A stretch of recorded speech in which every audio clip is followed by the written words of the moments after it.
Hello दोस्तों, नमस्कार। आप लोग ऑल इंडिया स्टडी में स्वागत है। तो आइए आज हम पढ़ेंगे सीटेट का पेपर नंबर 1 में ईवीएस पर्यावरण अध्ययन, जो अति महत्वपूर्ण प्रश्न है। हर परीक्षा में बार बार पूछे जाते हैं सीटेट के। तो देखिए, ये जो पेपर है प्रीवियस ईयर का ही पेपर है। तो आइए हम प्रश्न नंबर 1 देखेंगे। सेम टू सेम इसी प्रकार का पेपर आता है। इसमें प्रीवियस ईयर का कुछ क्वेश्चन हम लिए हुए हैं। तो आइए प्रश्न नंबर 1 देखते हैं।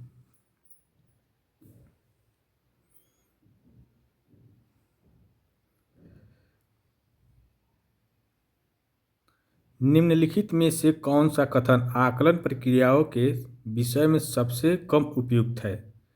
तो देखिए, क्या होता है कि बच्चों के आकलन के लिए सीखने के लिए संकेत और उपसंकेत की सूची बनाना जरूरी होता है, ठीक है। जैसे ठीक, अच्छा और बहुत अच्छा जैसी टिप्पणियाँ करना पोर्टफोलियो में बच्चों के सभी तरह के कार्य होने चाहिए, ठीक ना। तो इस हिसाब से इसका जो सही आंसर होगा, देखिए पढ़ते हैं, अब देखेंगे ऑप्शन। बच्चों का निजी विवरण और व्यक्तित्व पृष्ठ पोषण फीडबैक देना वांछित अभ्यास है। दूसरा है सीखने के संकेतों और उपसंकेतों की सूची बनाना रिपोर्टिंग को अधिक विस्तृत करता है, ठीक बात है। तीसरा है ठीक, अच्छा और बहुत अच्छा जैसी टिप्पणी बच्चों के सीखने के बारे में समझ प्रदान करती है, सही बात है। बच्चों के पोर्टफोलियो में केवल उनके सबसे बेहतर कार्य न होकर सभी तरह के कार्य होने चाहिए। तो देखिए, इसमें पूछ रहा है कि कम उपयुक्त कौन है। तो ये बात तो सही है, पोर्टफोलियो बनाना चाहिए जिसमें अच्छे काम और बुरे काम दोनों का आकलन होना चाहिए। और ठीक, अच्छा और बहुत अच्छा जैसे टिप्पणियों बच्चों के सीखने के बारे में एक समझ प्रदान करती है, ये भी सही है। और ये देखिए, संकेत और उपसंकेत का एक विस्तृत रिपोर्टिंग बनाना चाहिए, ठीक ना। तो ये भी बात सही है। तो इसका जो सही आंसर हो जाएगा, ये हो जाएगा, ये नहीं है, ठीक ना। सबसे कम उपयोगी है ऑप्शन नंबर 1। दूसरा देखते हैं।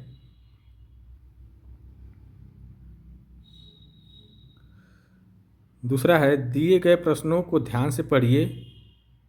क्या आपने अपने घर या स्कूल के आसपास जानवर देखे हैं जिनके छोटे बच्चे हैं? अपनी नोटबुक में उनके नाम लिखिए। तो करा इस प्रश्न के माध्यम से किस प्रकरण कौशल का आकलन किया गया है? तो कह रहा है क्वेश्चन कि क्या आपने अपने घर के आसपास छोटे बच्चों के जानवर को देखे है, ठीक ना। तो इस प्रक्रम में कौन सा आकलन होगा? तो देखिए, देखना मतलब देखेंगे, कब देखेंगे? अवलोकन करेंगे तभी ना। अवलोकन करेंगे, अवलोकन मतलब होता है देखेंगे, उसको समझेंगे, ठीक। इस हिसाब से इसका जो सही आंसर हो जाएगा अवलोकन एवं रिकॉर्डिंग करना, ठीक ना। ऑप्शन नंबर 4 सही हो जाएगा, अवलोकन और रिकॉर्डिंग करना। ये देखिए, वर्गीकरण एवं चर्चा ये तो होगा नहीं, अलग अलग नहीं करने की बात कर रहा है। परिकल्पना एवं प्रयोग, बच्चों का प्रयोग करने की बात नहीं कर रहा है। न्याय के लिए सरोकार, वहाँ पर न्याय वाली भी बात प्रश्न में नहीं कर रहा है, ठीक ना। प्रश्न नंबर 3 देखते हैं। पर्यावरण अध्ययन की अंतःविषयी प्रकृति पर्यावरणीय मुद्दों को डॉट डॉट डॉट संबोधित करती है के द्वारा। ऑप्शन नंबर 1 है विज्ञान और सामाजिक विज्ञान की वह विषय वस्तु और पद्धति के प्रयोग। दूसरा है सामाजिक विज्ञान और पर्यावरण शिक्षा की विषय वस्तु और पद्धति के प्रयोग। तीसरा है विज्ञान की विषय वस्तु और पद्धति के प्रयोग। चौथा है विज्ञान सामाजिक विज्ञान और पर्यावरण शिक्षा की विषय वस्तु और पद्धति के प्रयोग। करा अंतः विषयी प्राकृतिक पर्यावरणीय मुद्दों को संबोधित करती है, इसमें से कौन ऑप्शन होगा, ठीक ना। तो देखिए, विज्ञान और सामाजिक विज्ञान की विषय वस्तु और पद्धति का प्रयोग, तो ये तो नहीं होगा। ठीक। दूसरा है सामाजिक विज्ञान और पर्यावरण शिक्षा की विषय वस्तु और पद्धति का प्रयोग, ये भी नहीं होगा। तीसरा है विज्ञान की विषय वस्तु और पद्धति का प्रयोग, विषय वस्तु को है तो ये भी नहीं होगा। चौथा है विज्ञान सामाजिक विज्ञान और पर्यावरण शिक्षा की विषय और वस्तु की पद्धति का प्रयोग, ये जो हो जाएगा सही हो जाएगा चौथा, क्योंकि यहाँ पर सिर्फ विज्ञान और सामाजिक विज्ञान की बात कर रहा है, पर्यावरण का मुद्दा है ना, और यहाँ पर सिर्फ विज्ञान और पर्यावरण की बात कर रहा है, सामाजिक विज्ञान और पर्यावरण विज्ञान की बात नहीं कर रहा है, ठीक ना। और यहाँ पर विषय वस्तु की बात कर रहा है सिर्फ विज्ञान की, तो इसलिए पर्यावरण में सामाजिक विज्ञान विज्ञान और सब आते हैं, ठीक ना। तो इसलिए इसका जो सही आंसर ऑप्शन नंबर 4 हो जाएगा। प्रश्न नंबर 4 है कक्षा 5A के शिक्षक एक सवाल लेते हैं, एक सवाल देते हैं, ठीक ना। कौन सा? ऑप्शन नंबर ए पेड़ के 5 लाभ लिखिए, जबकि कक्षा 5B के शिक्षक निम्न सवाल देते हैं। बी का जो कह रहा है क्या होगा अगर धरती पर कोई न पेड़ हो, इन सवालों की प्रकृति कैसी है। देखिए क्वेश्चन का कहने का मतलब ये है, ये वाला कह रहा है कि पेड़ के 5 लाभ लिखिए, जबकि बी वाला कह रहा है कि क्या होगा अगर धरती पर कोई पेड़ न हो, तो इसका जो आंसर क्या होगा, ये प्रकृति कैसी है इसको बताना है। तो ऑप्शन के अनुसार देखते हैं, थोड़ा ऑप्शन बड़ा है इसलिए इसको खसकाना पड़ रहा है। और हाँ वीडियो अगर ब्लर दिख रही है, साफ नहीं तो 360 पर करके देखिए तो साफ दिखेगी, ठीक। ऑप्शन नंबर ए है, ये बद्ध अंत वाला अभिसारी है, और बी मुक्त अंत वाला अपसारी है। दूसरा है ए मुक्त अंत वाला अभिसारी है, और बी का रहा है बंद अंत वाला अपसारी है। तीसरा है मुक्त अंत वाला अपसारी है, और बी बंद मुक्त वाला अभिसारी है। चौथा है ए बंद अंत वाला अपसारी है, और बी मुक्त अंत वाला अभिसारी है। तो देखिए, तो इसका जो सही जवाब हो जाएगा ए मुक्त अंत वाला अभिसारी है, और बी बंद अंत वाला अपसारी है।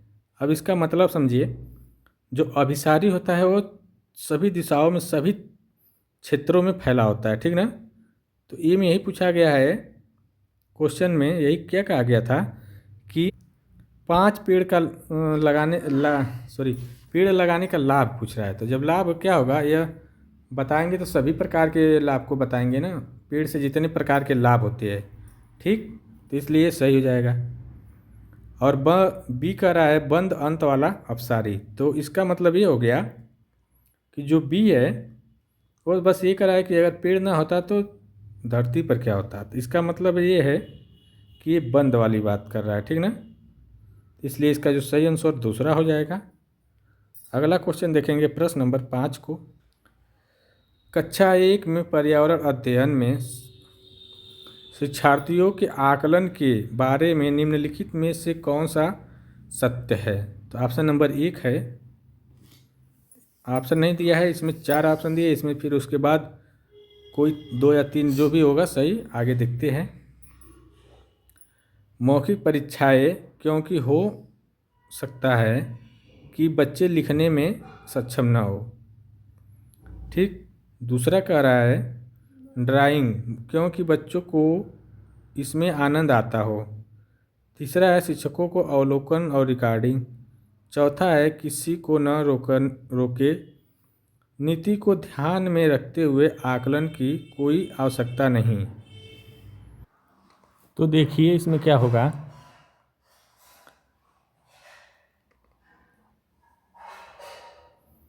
मौखिक परीक्षाएं क्योंकि हो सकता है वे बच्चे लिखने में असमर्थ हो। ये बात तो सही है कि मौखिक परीक्षाएं ले सकते हैं क्योंकि बच्चा लिख नहीं पा रहा हो, ठीक।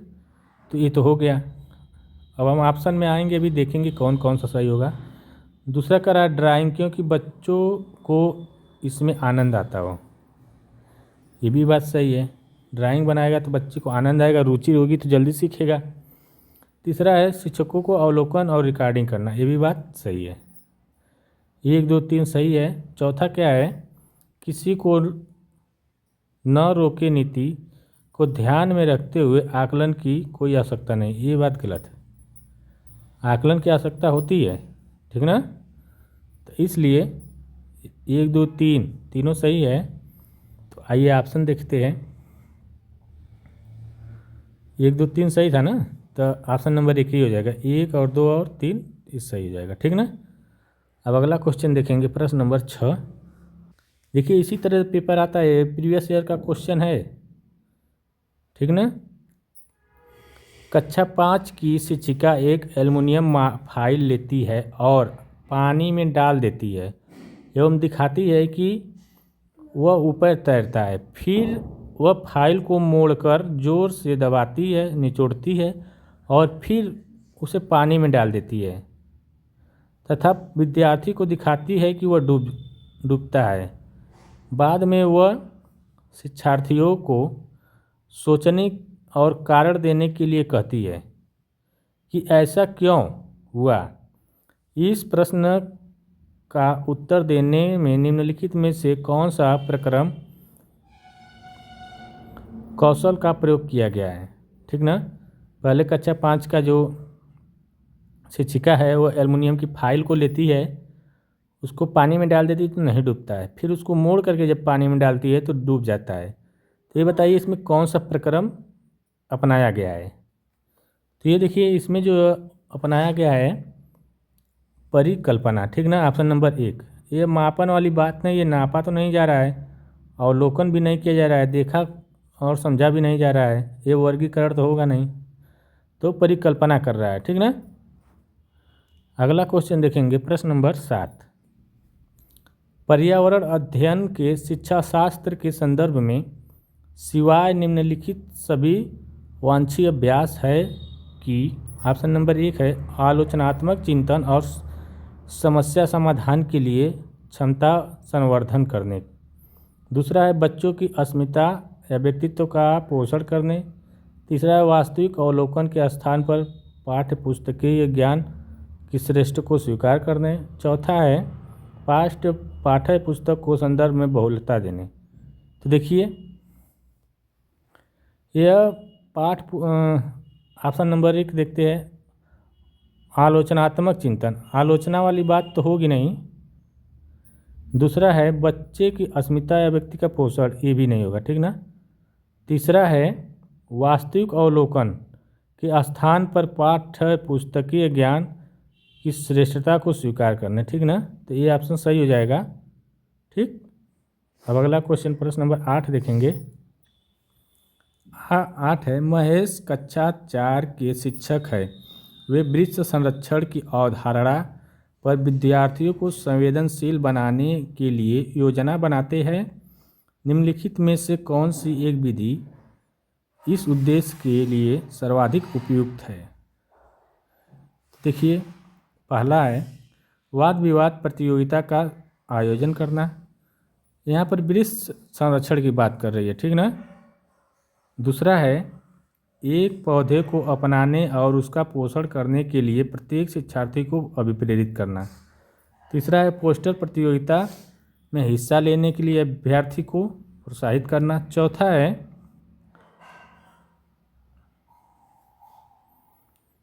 समूह चर्चा के लिए शिक्षार्थी के समूह बनाना। तो देखिए इसका जो सही आंसर क्या होगा, ये तो होगा नहीं, वाद विवाद वाली बात है नहीं, और पोस्टर वाला बात नहीं है, पोस्टर से हिस्सा लेंगे तो क्या पर्यावरण सही हो जाएगा, ऐसा कुछ नहीं। ये समूह बनाकर सिर्फ चर्चा करेंगे विद्यार्थी तो उससे भी नहीं होगा। देखिए प्रश्न नंबर इसका जो है दूसरा जो ऑप्शन सही होगा, एक पौधे को अपनाने और उसको पोषण के लिए प्रत्येक शिक्षार्थी को अभिप्रेरित करना, ऑप्शन नंबर 2 सही हो जाएगा, ठीक। अब अगला क्वेश्चन देखेंगे प्रश्न नंबर 9 को। पर्यावरण अध्ययन में बच्चे शिल्पकला और चित्रकला को समूह में सीखना विशेष रूप से पसंद करते हैं क्योंकि ऑप्शन नंबर तो है ना, इसमें 1 2 3 दिया है, 4 ठो दिया है, चारों में 2 या 3 जो भी सही हो पढ़ेंगे तो पता चलेगा। तो कह रहा है यह सपाठी अधिगम को बढ़ावा देता है, ठीक बात है। दूसरा है यह सामाजिक अधिगम को बेहतर बनाता है, ये भी बात ठीक है। जब बच्चों की सृजनात्मकता की प्रशंसा की जाती है तो वे खुश होते हैं और उनके उनके प्रति प्रेरित होते हैं, ये भी बात सही है। यह कक्षा में अनुशासन को बढ़ाता है। देखिए अनुशासन वाली बात क्या हो जाएगी, कठोर होता है, इसलिए गलत हो जाएगा। तो ये तीनों ऑप्शन क्या है, सही है, ठीक ना। तो इसका जो सही आंसर हो जाएगा ऑप्शन नंबर, दिख नहीं रहा होगा, दिखा रहे हैं, 1 2 3 कहाँ है, 1 2 और 3, तीसरा सही हो जाएगा, ठीक ना। ऑप्शन ऊपर नीचे हो गया है तो उससे मतलब नहीं है। आगे देखते हैं। प्रश्न नंबर 10 है, प्रयोग करना आकलन का एक संकेतक है। निम्नलिखित में से कौन सा एक प्रयोग करने संबंधित संकेत का आकलन करने का सबसे उपयुक्त तरीका है। तो देखिए क्या होगा वो सबसे उपयुक्त तरीका। आकलन जब करेंगे तो सृजनात्मक लेखन तो नहीं, लेखन वाली बात तो नहीं होगी आकलन में, ठीक ना। निर्देशन भी नहीं होगा, चित्र पठन भी नहीं, हस्तपरक गतिविधि, ठीक ना। तो इसका जो सही जवाब हो जाएगा ऑप्शन नंबर 4 हो जाएगा। प्रश्न नंबर 11 है, प्राथमिक कक्षाओं में शिक्षार्थियों के पास अनेक प्रक्रमणों में अनेक वैकल्पिक अवधारणाएं होती है, जैसे सजीव, निर्जीव, जल चक्र, पौधे आदि। इन वैकल्पिक अवधारणाओं के स्रोत हो सकते हैं। दिया है परिवार एवं समुदाय, ठीक बात है, हो सकते हैं इसमें, ठीक ना।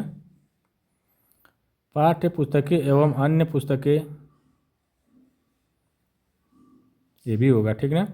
शिक्षक ये भी इसमें आएंगे, कहानियाँ एवं कविताएँ इसी भी आएंगी। तो चारों ऑप्शन सही है।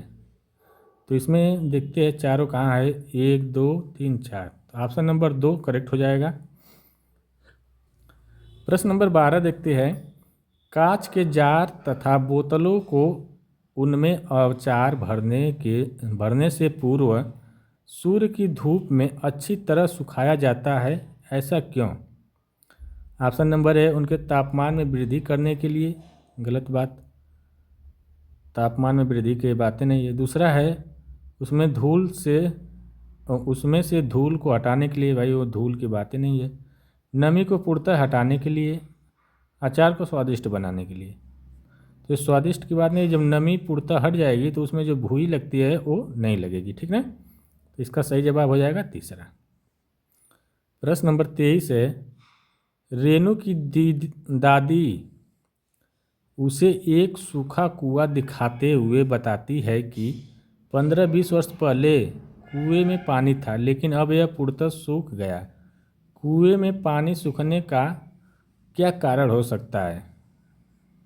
तो देखिए, पेड़, कुएं तथा उनके आसपास के स्थान की मिट्टी को अब सीमेंट से ढक दिया गया, ठीक बात है।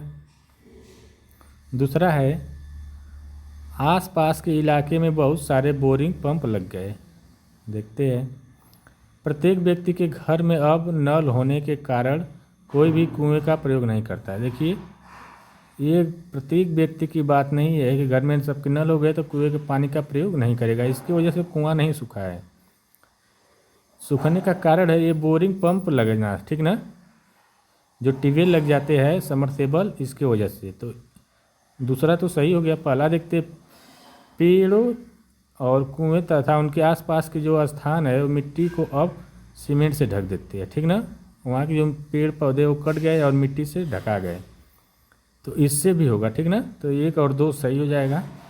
तो देखते हैं कौन 1 और 2 में है। तो देखिए ऑप्शन नंबर 1 है, 1 और 2 करेक्ट हो जाएगा, ठीक। प्रश्न नंबर 14 है, बगुला भैंस पर बैठता है क्योंकि ऑप्शन नंबर 1 है, बगुला तथा भैंस में सहजीवी संबंध है।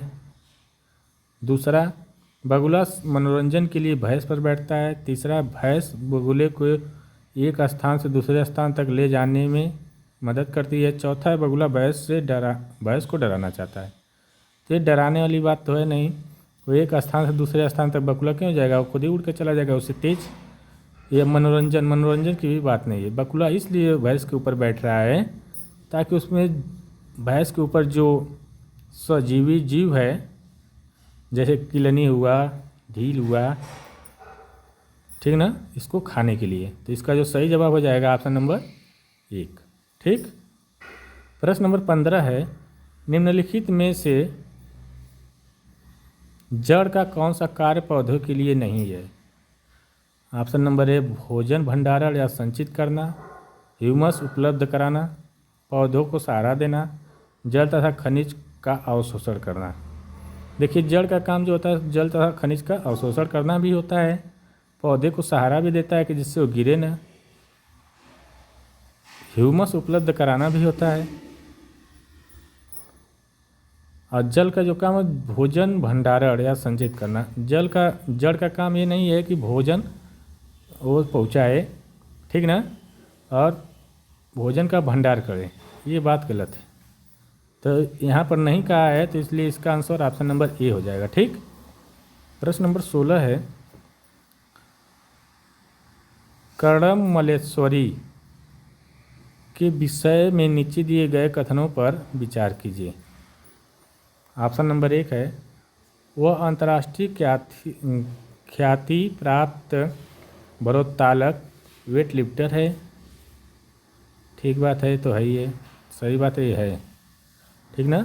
वह कर्नाटक की है, ये भी बात सही है, कर्नाटक की नहीं है, ठीक ना, ये गलत है। उसने अपने नाम बहुत से रिकॉर्ड बनाए, वो 130 केजी तक भार उठा सकती है, गलत बात है, 110 उठाइए, ठीक ना।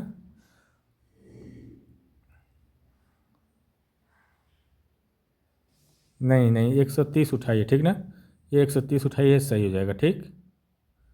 और चौथा है, जब वह 12 वर्ष की थी तभी से वह भार उठाने का अभ्यास करने लगी, ये भी बात सही है, ठीक ना। जब 12 वर्ष की थी तभी से भार उठाना अभ्यास करने लगी, तो इसका जो ऑप्शन होगा 1,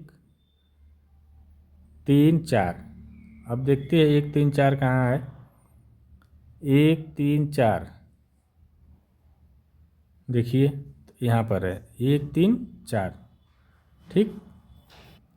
प्रश्न नंबर 17 है, सीढ़ीदार कुएं अथवा बावड़ी से संबंधित निम्नलिखित कुछ कथन दिए गए हैं। तो देखिए, वे जल भंडारण तथा संरक्षण की पारस्परिक अव्यवस्था है। ठीक। देखिए, जो बावड़ी बनती थी वो क्या होती थी, जल भंडारण के लिए और संरक्षण के लिए एक पारस्परिक व्यवस्था थी, ठीक ना। तो ये बात सही है। राजाओं के बगल में जो बनती थी रानियाँ, जिसमें नहाती थी बावड़ी में, वो जल का संचारण ही हो रहा था ना, संरक्षित किया जा रहा था, भंडार किया जा रहा था, तभी तो उसमें नहाती थी ना। दूसरा है, सामुदायिक स्रोत के रूप में उनका प्रयोग होता है, तो ये भी बात सही है। सामुदायिक स्रोत के रूप में सभी के लिए यह प्रयोग किया जाता है, जल का भंडारण करके, जैसे पानी चलाना, पानी पीना पहले के ज़माने में होता था, कुएं से पानी, नदियों से पानी पीते थे लोग। ठीक। तीसरा है, उनका निर्माण मुख्य वर्षा रहित राज्यों में होता है, ये बात गलत है, कहीं भी हो सकता है। नहीं नहीं, उनका निर्माण मुख्य वर्षा रहित राज्यों में, जो मुख्य रूप से कर रहा है ना, तो मुख्य रूप से वर्षा रहित, जहाँ पर जिस राज्य में वर्षा नहीं होती है वहाँ भी इसका निर्माण कराया जाता है कि बारिश हो, थोड़ा भी बारिश हो तो जल एकत्रित हो जाए। ठीक। चौथा है, उसमें केवल संदूषित जल होते हैं, ये बात गलत है, केवल नहीं लगना चाहिए। तो देखिए कौन कौन सही है, 1, 2, 3, 1, 2, 3 सही है। तो आइए देखते हैं कहाँ मिल रहा है। उपरोक्त कथन में से कौन सा सही है, 1, 2, 3 कहाँ है इसमें, ऑप्शन नंबर 2 है, 1, 2, 3 सही है। ठीक। प्रश्न नंबर 18 है, वर्ली एक पारंपरिक कला का प्रकार है।